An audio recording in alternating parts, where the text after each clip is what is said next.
Okay. So carrying on in this vein of analysis and troubleshooting, we've talked about the fact that in almost all cases, the access points in classrooms are not where they're supposed to be. They're not in the middle of the room. And one of the unfortunate results of that is that frequently we will find that uh, laptops in a classroom will not actually connect to the laptop in the classroom. It's quite possible that the access point might be on a wall in the far corner, and a student, for example, at the back of the class, they may find that just behind them on the other side of the back wall is another access point, which is only a few feet from them, and probably even taking into account the drywall, double drywall between them, is in radio frequency terms closer than the access point in their own classroom. And that's kind of undesirable. And sometimes it's useful to know when you're looking at a classroom full of laptops, or potentially when you're looking at a gymnasium full of laptops, it's just to know how many of the different wireless clients and potentially which specific wireless clients have connected to which access point. Now, Hive Manager is its web display of information is not real time. So you're not going to be able to sit in a classroom and get that information. Within Hive Manager, you do have access to the command line of individual access points. Well, when I say you, I mean me, not you, because as I understand it, with the read-only access that I've given you, you don't have access to that particular feature, which allows you to select some access points in the monitor view, and then to select a menu option CLI, and it's still web-based, but what it does is it sends a command to the command line interface of one or multiple access points, then returns the text which they output in response to the command and displays it for you still within a web browser. But you don't have that. So I'm working on trying to generate some utilities that that allow us some level of command line access outside of Hive Manager. There's another reason why that's useful. The CLI interface in Hive Manager is a little bit limited.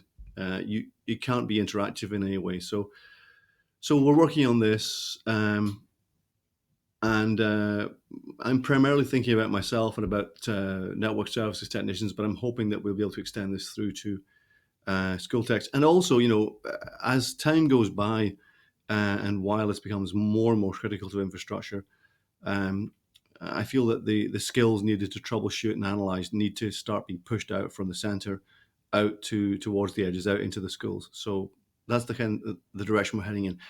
So what I've shown in the little snippet below is an example of sending a command to a list of access points. So I'm using a utility called clogin, which allows you to connect via secure shell to a number of different devices. And you'll see that if you follow across the command line, we've got AH-143780, and we've actually got three of those. Those are three separate access points.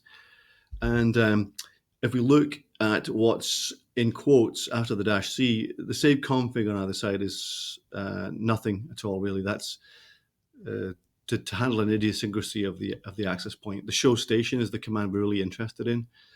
And at the end of that line, we've got that vertical bar, then grep. What happens is a lot of stuff is output, and I'm saying I don't want to look at everything that's output. I just want to look at the lines that have the text 20 megahertz in them or save config in them. And if we look at what's actually output, we can see the first two lines are for access point 143780, and what I've seen there is that there are no clients connected to it because those two lines came and went with no further output. Then we've got 10C640, and you can see that we've got some other lines, and those lines are for clients. So we've actually got three clients connected on that middle access point.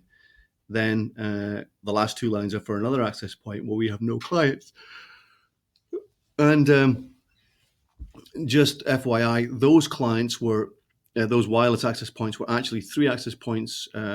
When I looked in Hive Manager, I saw a lot of clients in in one particular access point and some on the others. And I thought, well, I'll look at this and see what clients are connected to which access point.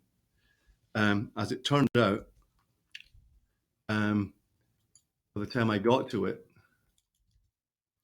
by the time I actually issued that command, as often happens, the Hive manager is near real time, not real time. So the 10 or so clients in that middle classroom are all actually disconnected, with the exception of 3. So that's why we've only got 3 there. But it's just to give you an idea of where I'm hoping to head in terms of some tools. Okay, let's see if we should continue with this one. Well, that's me done for now. This presentation is probably going to expand a little bit, and this is the last slide for now. But I've done it as a video per slide because that would allow me to insert additional videos to cover additional material without messing up the videos that I'd already made. So I realized after the fact that was actually a very good idea on my part, and I congratulate myself.